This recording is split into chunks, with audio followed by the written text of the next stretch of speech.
എന്താ അത് നീ കോളേജിൽ പോനെ? എന്റെ പൊന്നളിയെ ഒന്നും പറയണ്ട. ഇന്നലെ കോളേജിന് മുട്ടൻ ഇടിയായിരുന്നു. എനിക്കാണെങ്കിൽ ഒന്നും ചെയ്യാനും പറ്റിയില്ല. ഇടിയാ? ഒരു വാക്ക് വിളിക്ക. +2 പഠിക്കുമ്പോ ഇടിയിൽ ഫ്രണ്ടിലുണ്ടാവും ഞാൻ. ചോറും പാത്രത്തിന് അടിച്ചിട്ട് ഒരു തന്റെ തലയിൽ 3 സ്റ്റിച്ചാറുണ്ട്. കുളി കുടിക്കാൻ പോണ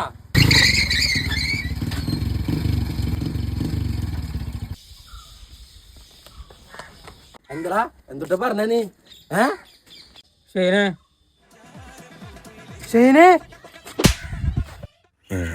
പോയി അവൻ. ഇനി പോയി മാസട. എന്തിനാ അവൻ പോയാ? നീ എവിടെയായിരുന്നു? ഞാൻ ടൂൾ എടുക്കാൻ പോയത്. അപ്പോഴേക്കും അവൻ പോയാ? നമ്പർ പ്ലേറ്റ് ഓർമ്മയുണ്ടാവണ്ട. അങ്ങനെ അവന്റെ വീട്ടിൽ പോയി പണി കാരണല്ല. വാ, അവൻ ഒതുക്കത്തിൽ കിട്ടും നമുക്ക്. ഇവിടെ കാര്യമായിട്ട് ഭയങ്കര ചർച്ചയിലാണല്ലോ. ചെക്കന് ചെറിയൊരു സീനുണ്ട്. എന്താ ഒന്നും പറയണ്ട് കാക്ക. അവളുടെ വീട്ടിൽ പിടിച്ച് അവളുടെ കൈ ഇടിക്കാനൊക്കെ വരുമെന്ന് പറയണേ. ഇവനെ വിളിച്ചിട്ട് വന്നില്ല. ഇവനെ തൂറോളം പേടി. പേടിയുള്ളവനൊന്നും കൊണ്ടുപോകണ്ട. എന്തിനാ അവനോ? കാക്ക അങ്ങനെ ഇടിക്കാനൊക്കെ അറിയോ? നീ ആരടുത്താണ് ചോദിക്കണത്? ഇടിക്കാനറിയോന്നാ? എന്ത് ചോദ്യോടാ? എന്താണ് ഇവന്റെ ഒരു കൈക്കില്ലല്ലേ ഞാൻ? അതെ, അത് കുടുംബ പ്രശ്നമാണ്. നിങ്ങൾ ഭാവിയിൽ അളിയനോ അളിയനോ ഇപ്പം ആടോട്ടേനോ അത് വലിയ പ്രശ്നമാണ്.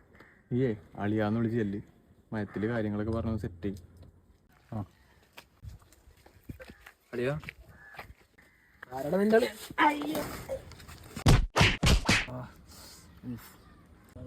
കുടുംബ പ്രശ്നമായതുകൊണ്ടാ അളിയാടോട്ടേനെ.